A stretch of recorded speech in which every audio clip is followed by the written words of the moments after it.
अस्सलाम वालेकुम नाज़रीन, प्रोग्राम द न्यूज़ रिव्यू संगत माया मुंहिंजो मेज़बान फयाज़ नाइच। नाज़रीन,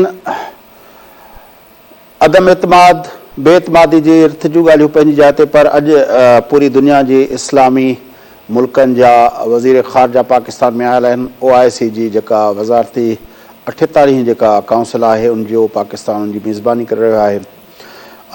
ये ख़बर भी जेका है यकीनी तौर ते उन हवाले से पाकिस्तान के प्राइम मिनिस्टर जनाब इमरान खान साहब उनके खिताब भी किया है, वज़ीर ख़ारजा भी खिताब किया है, पर इस ख़ास तरह चीन के परॾेही वज़ीर के घुरायो वियो हो, उन भी उन कॉन्फ्रेंस के खिताब किया। पर उन सां गॾोगॾु जेका ॿी वॾी ख़बर अॼु सरफेस ते आई है उहा ब्रॉडशीट के मालिक पारां नवाज़ शरीफ का माफ़ी घुरण वारो मामलो है।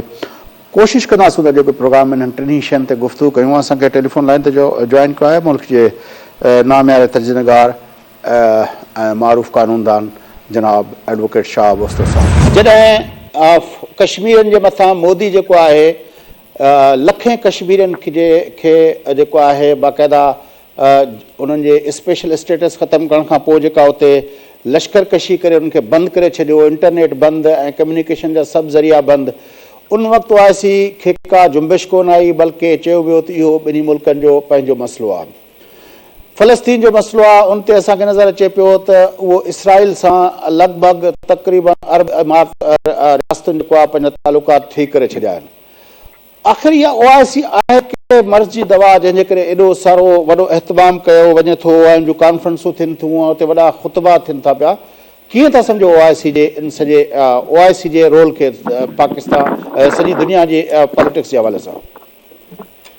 साईं ॾिसो, जॾहिं 1967 जी वॉर थी हुई, अरब इज़राइली वॉर जेका हुई, जंहिंमें 7 मुंहिंजे ख़्याल में अरब मुल्क हुया जिन मिली डायरेक्टली इनडायरेक्टली इज़राइल ते अटैक कयो हुयो।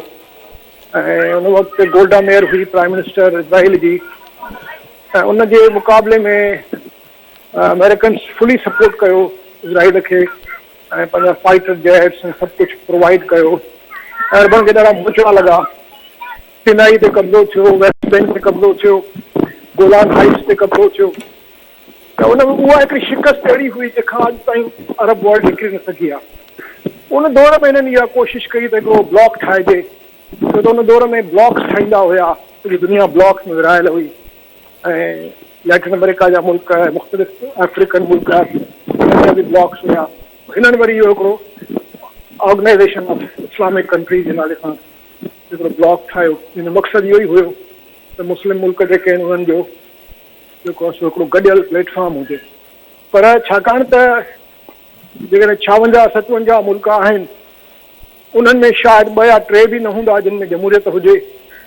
ऐं उते ज़्यादातर या त मिलिट्री डिक्टेटर्स हुया या इहे बादशाह ऐं शहज़ादा हुया जिन खे अमेरिकन सपोर्ट कंदा रहिया, अॼु बि कनि था।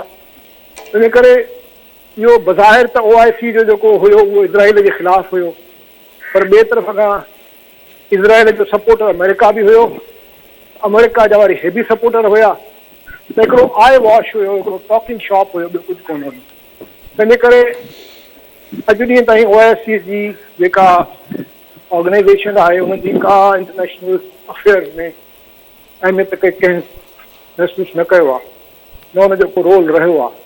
तो हिकिड़ो ईअं ई मिली जुली हिकिड़ो जॾहिं बि ख़ासि तौर ते जेके डिक्टेटर्स हूंदा आहिनि, आइसोलेशन जो शिकार थी वेंदा आहिनि, अहिड़े क़िस्म जी कॉन्फ्रेंसिस करे ऐं पोइ उहो कॉन्फ्रेंसिस करे ऐं उन्हनि खे पंहिंजी आइसोलेशन मां निकिरण जी कोशिशि कंदा आहिनि। वॾे मोड़ जेको हिकिड़ो ई वञी जेको कारज बचियो आहे उहो इहो ई आहे। जॾहिं बि को डिक्टेटर आइसोलेशन जो शिकार थी वेंदो आहे, पोइ इहा OIC जी कॉन्फ्रेंस को ठाहे ऐं पाण खे मुस्लिम दुनिया जे जो हिकिड़ो जेको आहे अहम रुकन जे तौर ते प्रोजेक्ट करण जी कोशिशि कंदो आहे। हिन वक़्तु इमरान खान जी बिल्कुलु उहा ई हालत आहे। असां सां ईरान बि कावड़ियल आहे, असां सां इंडिया त हूअं ई कावड़ियल आहे। ऐं अरब मुल्कनि में बि तव्हां ॾिसो त सऊदी अरबिया जा इंडिया सां तमामु सुठा तालुकात आहिनि। UAE त तमामु वधीक इंगेज्ड आहे, इन्वेस्टेड आहे ट्रेड ऐं हर लिहाज़ खां इंडिया सां। तो उल्टो इमरान खान साहब वञी जेको आहे रशिया जी सपोर्ट करे आयो आहे। तंहिंजे करे असां सां यूरोपियन यूनियन बि कावड़ियल आहे अमेरिकन्स भी कावड़ियल आहिनि। त हिकिड़ी अजीब सूरत हाल आहे जंहिंमें हाणे इमरान ख़ान साहब भुटे साहब जी कॉपी थो करे। भुटे साहब बि जेको आहे सो 1974 हो शायदि जॾहिं इहो OIC जो इजलास कोठायो हुयो ऐं जंहिंमें सभई उन वक़्त जा जेको आहे लीडर आया हुया, पर उहो दौरु मुख़्तलिफ़ हुयो। भुट्टो साहब जी जेको विज़डम हुयो या जेकी हुनजी इंटरनेशनल जेको स्टेचर हुयो उहो डिफरेंट हुयो। हुन अरब इज़राइली वॉर जेका 1973 में लॻी, इजिप्शियन जेको इज़राइल जेका वॉर, सिनाई वॉर लॻी, रमदान वॉर 1973 वारी, उन खां पोइ हिकिड़ो चङो ख़ासो नेशनलिज़म जो जज़्बो हुयो अरब वर्ल्ड में।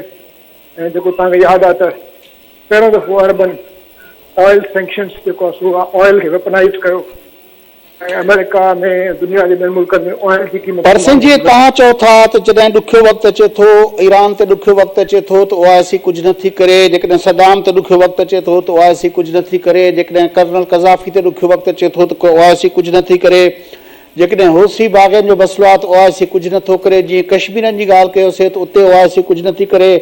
ज़िंजियांग जे अंदरि मुस्लमाननि सां मसइलो आहे त OIC हिकिड़ो अखर पुछण लाइ तयारु न आहे। त आख़िर इहा OIC पोइ कंहिंखे बेल आउट थी करे?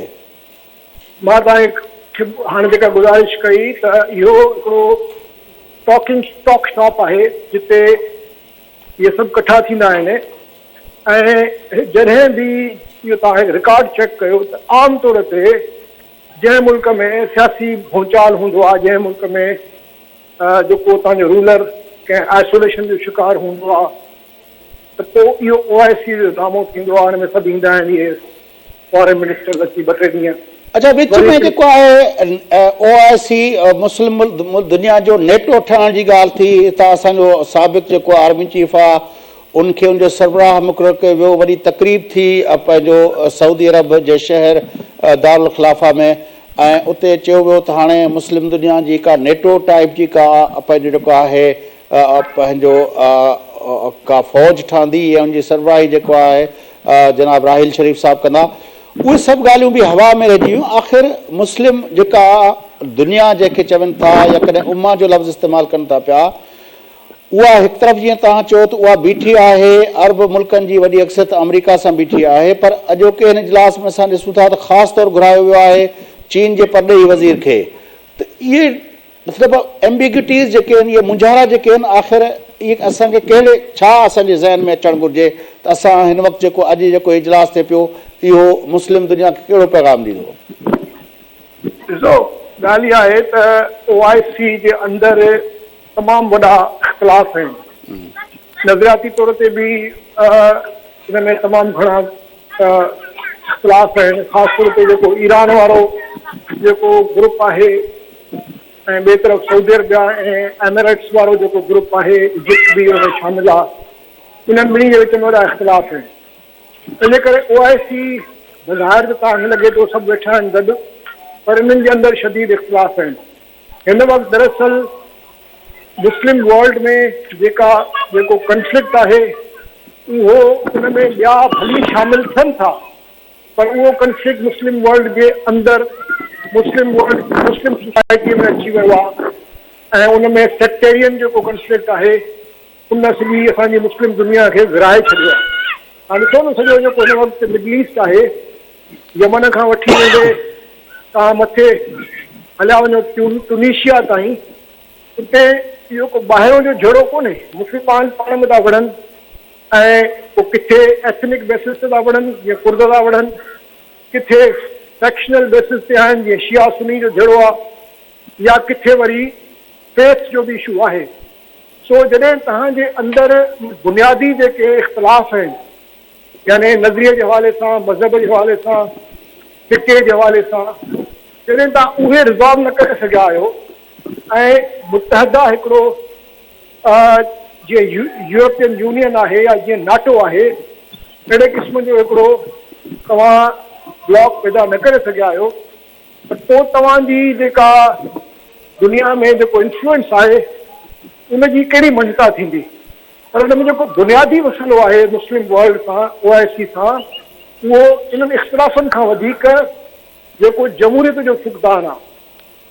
छाकाणि त जेसिताईं अवाम जेको आहे सो इन्हनि ऑर्गेनाइजेशन्स के सपोर्ट नथो करे जेसि ताईं अवामी शमूलियत न आहे। अवामी शमूलियत तॾहिं थींदी जॾहिं तव्हां जमहूरी निज़ाम हूंदा हर मुल्क जे अंदरि, तॾहिं जेके हुक्मरान आहिनि उहे इलेक्टेड हूंदा ऐं उहे सिलेक्टेड न हूंदा या मढ़ियल न हूंदा या मोकिलियल न हूंदा, त पोइ उहे मुल्क बि ऐं उहे जेके ब्लॉक्स आहिनि उहे मज़बूत हूंदा आहिनि। हिते अवाम में ऐं हुक्मराननि में तमामु वॾो गैप आहे। जेको हुक्मरान आहे उहो वेठो आहे डंडे जे ज़ोर ते, ऐं बैन अवी जेके फोर्सिस आहिनि जंहिंमें अमेरिका हुजे या चाइना हुजे या रशिया हुजे, उन्हनि जे ज़ोरे बाज़ू सां जेको आहे सो पंहिंजे अवाम जे मथां उहो ॾाढो करे रिप्रेशन करे हुक्मरानी था कनि। त ॿुधायो त पोइ उहो मुल्क जेको आहे दुनिया सां कीअं मुंहुं ॾेई सघंदो। यानी हर मुल्क जे अंदरि सियासी फ़साद बि आहे मुस्लमान मुल्क में, ऐं उन सां गॾोगॾु मज़हबी ऐं फ़िरके वाराना फ़साद बि आहिनि। त जॾहिं तव्हांजो सियासी निज़ाम मुस्तहकम कोन्हे, इक़्तिसादी तौर ते तव्हां कमज़ोर आहियो, ऐं जिन जे ख़िलाफ़ तव्हां बज़ाहिर उहो इत्तेहाद ठाहियो था उन्हनि खां ई तव्हां वरी मुआशी मदद। मां इहो ई सम्झणु चाहियां थो त आहे हे इत्तेहाद कंहिंजे ख़िलाफ़ आहे, छाकाणि त हिन वक़्तु जेका ग्लोबल अलाइनमेंट आहे उनमें हिकु तरफ़ चीन ऐं रूस बीठा आहिनि, ॿिए तरफ़ जेको आहे अमेरिका ऐं उन सां गॾु वेस्ट पूरो बीठल आहे। असांजा हुक्मरान जेके आहिनि उन्हनि जी जीअं अरब वर्ल्ड जी ॻाल्हि कजे, सऊदी अरब खां वठी UAE खां वठी उन्हनि जी वॾी अक्सर जेका आहे उहा वेस्टर्न वर्ल्ड सां बीठल आहे। जॾहिं त हिते जेको अॼोकी कॉन्फ्रेंस में असां महिमान ख़ासि तौरु घुरायो आहे चीनी वज़ीर ख़ारजा खे, कम अज़ कम डायरेक्शन त हूंदी आहे। जीअं तव्हां चओ पिया त जॾहिं OIC ठही पए तॾहिं हिकिड़ो डायरेक्शन त हुई त भई जेका आहे इसराइल जो मामिलो अरब दुनिया खे दरपेश हुयो, उन वक़्तु सही या ग़लति का डायरेक्शन त हुई, उन ते केरु केतिरो बीही पए सघियो उहा पंहिंजी जाइ ते। पर हिन वक़्तु त असांखे सम्झ में ई नथो अचे त OIC जी का डायरेक्शन बि आहे। ॾिसो, पाकिस्तान OIC खे इस्तेमालु करण जी कोशिशि कंदो इंडिया जे ख़िलाफ़ करारदाद सां पास कराइण जे हवाले सां। जेकॾहिं तव्हां वरी इहा OIC जी कॉन्फ्रेंस कराईंदो मिडल ईस्ट में, त शायदि उहो इज़राइल ते उहो बल्कि हाणे त इज़राइल जे ख़िलाफ़ बि करारदाद पास कराइण शायदि हिकिड़ो बहस साम्हूं हूंदो, छाकाणि त जेके करारदाद पास कंदा उन्हनि सभिनी सां सिफ़ाती तालुकात वरी ॿीहर जेको आहे सो बहाल करे छॾिया। तो हाणे त ॾिसो, जॾहिं तव्हां इज़राइल सां तालुकात पंहिंजा बहाल करे छॾिया त इन जो मतिलबु इहो थियो त OIC जो जेको बुनियादी मक़सदु हो उहो त ख़तमु थी वियो। ऐं जेकॾहिं पाकिस्तान सम्झे थो त OIC इंडिया सां, इंडिया जे मथां को असां हिकु इवन लफ़ाज़ी जे तौर ते बि को रेगुलेशन पास कराईंदा, त इंडिया सां जीअं मां तव्हांखे गुज़ारिश कई त UAE जा, सऊदी अरब जा, ईरान जा, इवन चाइना जा तमामु वॾा जेको आहे सो जेके रिलेशन्स आहिनि इकोनॉमिक, फाइनेंशियल ऐं ट्रेड जे हवाले सां पाकिस्तान खां वधीक जेको आहे सो UAE ऐं सऊदी अरबिया जो इंडिया सां ट्रेड आहे। त हाणे हर मुल्क जो हिन वक़्तु पंहिंजो मुफ़ाद आहे।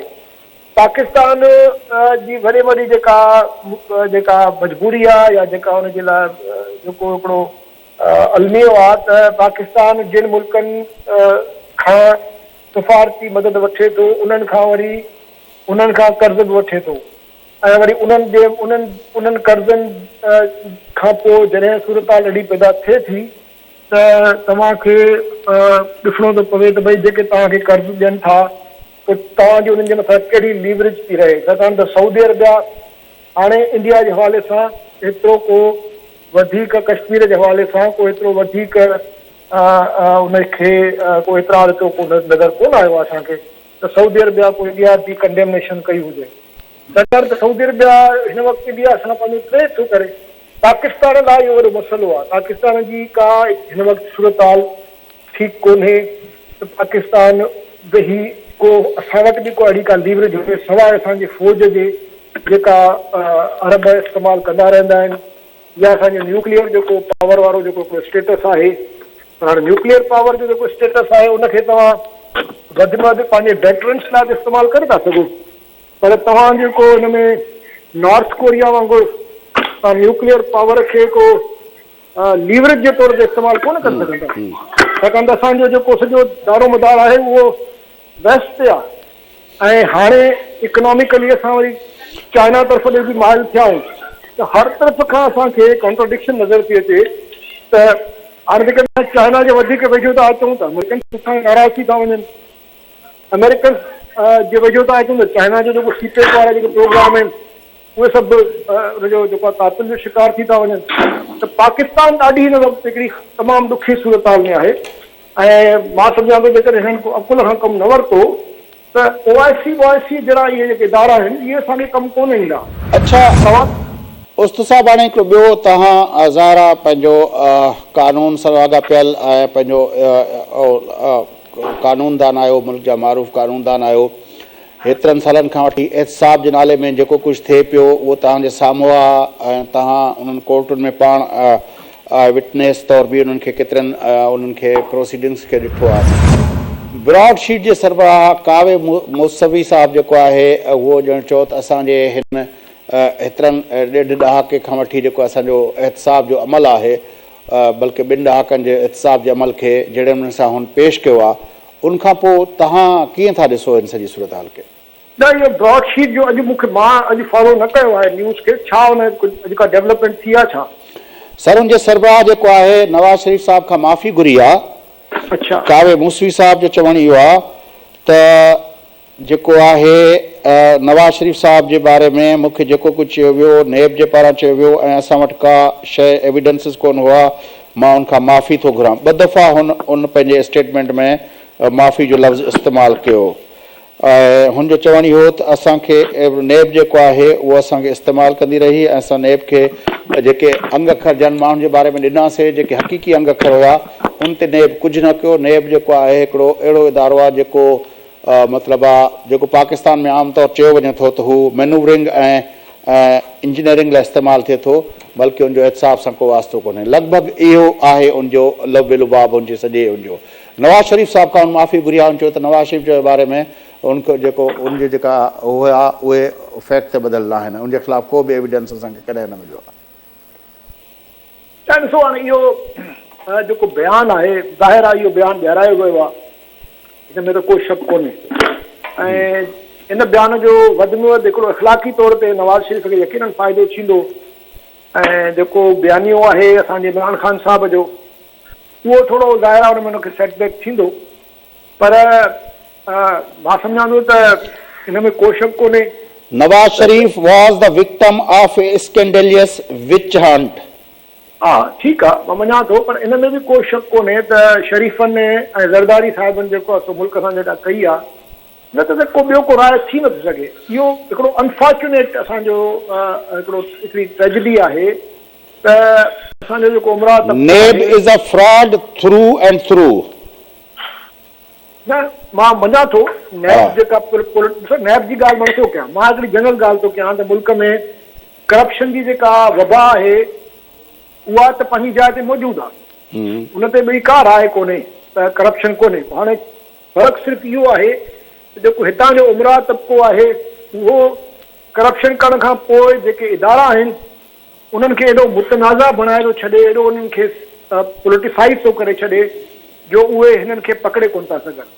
ऐं इहा ई ग़लती कई इमरान ख़ान ॼाणी बुझी नैब खे हरूभरू एतिरो पोलिटिकली इस्तेमालु करण जी कोशिशि कई जो नैब जी जेका साख हुई ऐं नैब जी जेको हुनजो जेको ठाहिण जो जेको मक़सदु हुयो उहो ई जेको आहे सो ॼण त बिल्कुलु ज़ाया थी वियो, हुनजो को इम्पैक्ट ई न रहियो। तंहिंजे करे मां सम्झां थो त इन हद ताईं ॻाल्हि इहा दुरुस्त आहे त नवाज़ शरीफ़ खे विच हंटिंग थी आहे ऐं पाकिस्तान में इहा का नई ॻाल्हि कोन्हे। बेनज़ीर साहिबा जे ज़माने में नवाज़ शरीफ़ बेनज़ीर साहिबा ते ऐं ज़रदारी साहिब ते कंदो रहियो ऐं उनखां पोइ हूअ जॾहिं पार्टी में आया त हुन पावर में आया त हुननि हिननि ते कयो। पर तव्हां मज़ेदार ॻाल्हि इहा आहे त तव्हां ॾिसो त न त ज़रदारी साहिब खे का सज़ा आई, न वरी का नवाज़ शरीफ़ खे सज़ा आई, जेका आई बि त उहा हिकिड़े ख़ासि हिकिड़े जेको आहे सो बैकग्राउंड में आई, पनामा पेपर जे हवाले सां उनखे कढियो वियो, उनखां पोइ वरी जंहिं तरीक़े सां जजिस खे इन्फ्लुएंस करे कंहिं ज़माने में हाईजेकिंग जी बि सज़ा नवाज़ शरीफ़ खे आई हुई, उहा वरी ख़तमु थी वई, बाद में हुनखे ख़तमु करे छॾियो। त छा आहे त हिन मुल्क में सची ॻाल्हि इहा आहे, मूंखे चवंदो शर्म थो अचे, असांजो अदालती निज़ाम बि इंतिहाई नाक़स रहियो आहे, अञा बि आहे ऐं असां वटि जेको इन्वेस्टिगेशन जा इदारा आहिनि, एंटी करप्शन जा इदारा आहिनि, उहे एॾा त बदबूदार थी चुका आहिनि, उहे एॾा त कंप्रोमाइज़ थी चुका आहिनि जो उन सां अञा करप्शन वधी आहे, घटिजे कोन थी। त इन जे करे माण्हुनि खे हाणे रियासत जो माण्हू माना त आम ग़रीब माण्हू, मिडिल क्लास जो माण्हू, उहो त रोज़ जेको आहे सो इन्हनि कानूननि खे फेस करे थो, पर जेके हक़ीक़ी माना में जिन करप्शन कई आहे, जिन हिन मुल्क खे लुटियो आहे, जिन हिन मुल्क जी जेका बर्बादी करे छॾी, सो इन जे करे इहा ॻाल्हि त जेको आहे सो बिल्कुलु मां इन सां मुतफ़िक़ आहियां त असांजे मुल्क में हाणे त मां सम्झां थो इमरान ख़ान जे वञण खां पोइ त नैब जो त हूअं ई जेका थोरी घणी जेको नालो हुनजो आहे उहो बि ख़तमु थी वेंदो ऐं हाणे त करप्शन जा नवां रिकॉर्ड क़ाइमु थींदा। तव्हां ॾिसजो, मतिलबु तव्हांजे ख़्याल में त नैब जे हुजण सां करप्शन वारनि खे, करप्ट अनासरनि खे को ख़ौफ़ हुयो? ॾिसो, नैब जे हुजण सां न, मां इहो थो चवां त जॾहिं बि जेके एंटी करप्शन जा इदारा हूंदा आहिनि, जेकॾहिं उहे फ़ाल हुजनि, आज़ादु हुजनि, मुतहरिक हुजनि, त यकीनन कुझु न कुझु त ख़ौफ़ पैदा थिए थो ऐं ख़ौफ़ रहे थो। पर पाकिस्तान में कॾहिं ईअं थियो आहे? असां ॾिठो आहे त जॾहिं खां नेब ठही मुशरफ जे ॾींहंनि में, तंहिं वक़्त खां वठी असांखे नज़र आयो त उहा विच हंटिंग लाइ इस्तेमालु थी, पैट्रियाट ठाहिण लाइ इस्तेमालु थी। इहो ई त मां चवां थो, इहो ई त अलमियो मां चयुमि त इहो ई त अलमियो आहे त जेके अदालतूं आहिनि उहे बि सियासी मक़सदनि लाइ इस्तेमालु थियूं थियनि, नैब जेका आहे उहा बि सियासी मक़सदनि लाइ इस्तेमालु थी थिए, असांजा जेके दिफ़ाई इदारा आहिनि उहे बि सियासी मक़सदनि लाइ इस्तेमालु था थियनि, ऐं असांजा जेके मुआशी जेके इकोनॉमिक इंस्टीट्यूशन्स आहिनि उहे बि मख़सूस हिकिड़े तबिके लाइ इस्तेमालु था थियनि। हाणे तव्हां ॾिसो त गुज़िरियल 2 सालनि खां वठी जेके ब्रोकर्स आहिनि उन्हनि खे बि इम्यूनिटी मिलियल आहे, जेके रियल एस्टेट जा टाइकून्स आहिनि, लैंड ग्रेबर्स, उन्हनि खे बि इम्यूनिटी मिलियल आहे, इंडस्ट्रियलिस्टनि खे बि इम्यूनिटी मिलियल आहे। बाक़ी ग़रीब माण्हू, तव्हां असां जेके टैक्सिस में ॿुॾल, असांखे हिकु रुपयो ॾियणो थो पए। हो हाणे जेका हिन वक़्तु मौजूदा इम्यूनिटी आहे त तव्हां किथां बि पैसा आणियो, तव्हां इंडस्ट्री हणो, तव्हां न पुछियो वेंदो, तव्हां किथां बि पैसा आणियो, तव्हां हिते कंस्ट्रक्शन कयो, तव्हांखे न पुछियो वेंदो। हाणे जॾहिं अहिड़े क़िस्म जा तव्हां जेको आहे सो हिकिड़ा दरवाज़ा खोले छॾियो, फ्लड गेट्स खोले छॾियो, त पोइ इहे पैसा त करप्शन जा आहिनि न। इहो किथां जा पैसा आहिनि? तव्हां टैक्स चोरी कयो, उन खां पोइ उहो ई पैसा, टैक्स चोरी वारा पैसा तव्हां हणी छॾियो कंस्ट्रक्शन में, तव्हांजो पैसो वाइट थी वियो। दुनिया में उहो बि कोन थो थिए। तव्हां असां ॾिठो आहे एमनेस्टी स्कीमूं जेके थियूं त उन सां मुल्क जे अंदरि को टैक्स कलेक्शन जो रेशो वधंदो, उहो बि असांखे नज़र न आयो। हिन भेरे बि जेके इहे चयो वियो त उन सां कंस्ट्रक्शन इंडस्ट्री खे को वॾो बूम ईंदो ऐं उन सां गॾोगॾु पोइ कंस्ट्रक्शन सां रिलेटेड जेका ॿी इंडस्ट्री आहे, सीमेंट जी इंडस्ट्री आहे, सिरामिक्स आहे, प्लास्टिक जी इंडस्ट्री आहे, पंहिंजो स्टील जी इंडस्ट्री आहे ऐं ॿियूं केतिरियूं इंडस्ट्रीज़ खे फ़ाइदो पवंदो। असांखे अहिड़े क़िस्म जी का शइ नज़र कान थी अचे। शहाब साहब, इहो ख़ुदि आवाश आहे। उनजी वजह मां तव्हांखे ॿुधायां, मां टैक्स में कमु कयो आहे, मूंखे ख़बर आहे। उनजी वजह इहा आहे, इम्यूनिटी उन्हनि मुल्कनि में कामयाबु थींदी आहे जिते टैक्स जा तमामु सख़्तु जेको आहे निज़ाम हूंदा आहिनि, जिते तव्हां उनखे हिकिड़ी नेमत सम्झी ऐं पंहिंजो सॼो जेको अनडिक्लेयर्ड जेको तव्हांजो एसेट आहे उहो तव्हां वाइट कंदा आहियो। उन्हनि मुल्कनि में जिते टैक्स जो निज़ाम आहे ई कोन, उते इम्यूनिटी छाजी कामयाबु वेंदी? जॾहिं मूंखे ख़बर आहे त हर 5 सालनि खां पोइ मूंखे बजाए मां हाणे जेकॾहिं डिक्लेयर कयां पंहिंजी इनकम त मूंखे 3% पे करणो पवंदो, जॾहिं मां 5 सालनि ताईं आराम सां लिकाए पैसा ऐं मां 5 सालनि खां पोइ जॾहिं उहो वाइट इम्यूनिटी वाइटनर जी अची वेंदी त तव्हां हाणे वाइट कयो 2% 3% मां सॼी वाइट करे छॾंदुसि। गुज़िरियल तव्हां 40 सालनि जो रिकॉर्ड कढो, हर 5 सालनि खां पोइ हिकिड़ी इम्यूनिटी स्कीम ईंदी रही आहे। इम्यूनिटी उते कामयाबु थींदी आहे जिते सदियुनि में, को सालनि में, को कॾहिं को जंग थिए या कहिड़ो को मामिलो थिए, जॾहिं मजबूरीअ रियासत चए भई ठीकु आहे असां तव्हांखे जे आख़िरी मौक़ो था ॾियूं, जेकॾहिं तव्हां हिनजो न कयो त असां तव्हांखे जेको आहे सुठो गिरफ़्तार करे ऐं क्रिमिनल प्रोसीडिंग कराईंदासीं। पोइ माण्हू भउ में वेंदा आहिनि। हिते त भउ नाले जी का शइ ई कोन्हे। हिते तव्हां टैक्स न बि ॾियो तॾहिं बि ठीकु आहे, ॿियो बि तॾहिं बि ठीकु आहे, तव्हांजी मर्ज़ी आहे, छाकाणि त जेके टैक्स कठा करण वारा आहिनि उहे बि करप्ट आहिनि। न पर जेका ॻाल्हि अॼु ब्रॉड शीट जेका ॻाल्हि करे थो पियो, या जेको नवाज़ शरीफ़ साहब खे जेको लफ़्ज़ इस्तेमालु थियो हुयो, एसेट बियॉन्ड द मीन्स, जेको तसवुरु हुयो, उहो तसवुरु जेकॾहिं लागू कजे त पोइ त शायदि असांजी ही पार्लियामेंट जी वॾी अक्सरियत, शायदि असांजे मौजूदा ऐं साबिक़ा सिविल मिलिट्री ब्यूरोक्रेट्स जी वॾी अक्सरियत उहा शायदि इन हिकिड़े जेको जुमिलो आहे जंहिंजे बुनियाद ते उनखे सज़ा मिली हुई त एसिड बियॉन्ड द मीन्स, उनमें त पोइ शायदि ई अधु मुल्क खे अंदरि करिणो पवंदो। अधु मुल्क छा तव्हां जे यानी ॾिसो एसिड बियॉन्ड मीन जो मतिलबु इहो आहे त तव्हां हाणे ॿुधायो त तव्हांजे घर में फर्नीचर किथां आयो, तव्हां गाॾियूं किथां वरितियूं, तव्हां ट्रेवल किथां कयो, तव्हांजी आमदनी त असांजे साम्हूं हेतिरी आहे। हाणे इहो सवाल, इन सवाल जो जवाबु त शायदि कोई पाकिस्तान में ॾेई सघे। उनजी वजह उहा ई आहे त पाकिस्तान में अहिड़े क़िस्म जा सवाल तव्हां तॾहिं कयो जॾहिं तव्हां टैक्स जो निज़ाम फूल प्रूफ बणायो पहिरियों, जॾहिं तव्हां माण्हुनि खे उन पॉइंट ते पुॼायो जो माण्हू को बि एसेट जेकॾहिं क्रिएट कनि त उन एसेट जी हुननि खे इन्वेस्टमेंट जेको आहे सो जो जवाबु ॾियण जी हुन वटि जवाबु हुजे।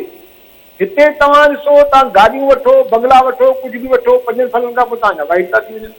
इनखे बि छॾियो, तव्हां हितां हुंडी कराए ॿाहिरि पैसा मोकिलियो, हुतां वापसि पाकिस्तान घुरायो, वाइट थी वेंदा, तव्हां पुछंदो ई कोन को।